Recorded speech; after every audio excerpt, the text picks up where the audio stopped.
म्हणण्यापेक्षा एक व्हा।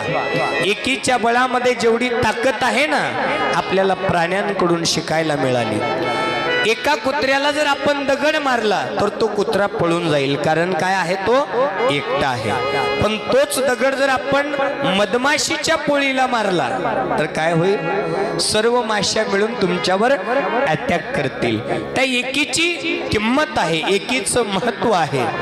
मी म्हणतो भावाभावामध्ये दुरावा होता कामा नये, परिवार परिवारापासून दूर होता कामा नये। मी म्हणतो समाज समाजापासून दूर होता कामा नये, समाजामध्ये एकी राहावी, परिवारामध्ये एकी राहावी, भावाभावामध्ये एकी राहावी, भावभावकीमध्ये एकी राहावी। जिथं भावकी एक आहे, जिथं परिवार एक आहे, जिथं समाज एक आहे, त्या समाजाकडे, त्या भाविकेकडे, त्या परिवाराकडे वाईट नजरेने पाहण्याची कोणाची ताकद होणार नाही आणि तुम्हाला कोण हरवू शकणार नाही। भावाभावामध्ये कशी एकी असावी, कुणी सांगितलं, प्रभू रामचंद्र आणि राजा रावणाच्या युद्धामधला प्रसंग आहे।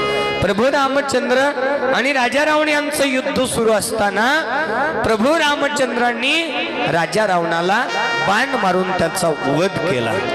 पण वध होत असताना राजा रावण शेवटचा श्वास प्रभू रामचंद्रांच्या मांडीवर घेत होते।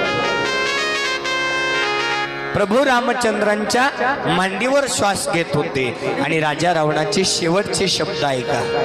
राजा रावण प्रभू रामचंद्रांना बोलू लागलेले आहेत, ते शब्द या कलियुगामध्ये आपल्या जीवनामध्ये हिताचे आहेत। राजा रावण प्रभू रामचंद्रांना बोलू लागले, प्रभू रामचंद्र तुम्ही मला काय मारणार, तुम्ही मला मारू शकलात, त्याच्या पाठीमागचं कारण आहे, मी महादेवाचा महान असा शिवभक्त आहे, महादेवाची दिव्य शक्ती मला प्राप्त झालेली आहे। तुम्ही मला मारू शकलात, त्याच्या पाठीमागचं कारण आहे, तुमचा भाऊ तुमच्या सोबत आहे। प्रभू रामचंद्र तुम्ही मला मारू शकलात, त्याचं कारण आहे, माझा भाऊही तुमच्या सोबत आहे, म्हणून तुम्ही मला मारू शकलात। माझा भाऊ जर माझ्या सोबत असता तर तुम्ही माझ्यावर विजय प्राप्त करू शकला नसता। रावणाचा प्राण रावणाच्या नाभीमध्ये आहे, बेंबीमध्ये आहे। हे कुणी सांगितलं रामाला, कुणी सांगितलं, राजा रावणाचा भाऊ विभीषणाने। विभीषणाने जर राजा रावणाचा प्राण नाभीमध्ये आहे हे सांगितलं नसतं तर राजा रावणाचा पराजय झाला नसता, राजा रावण मेला नसता।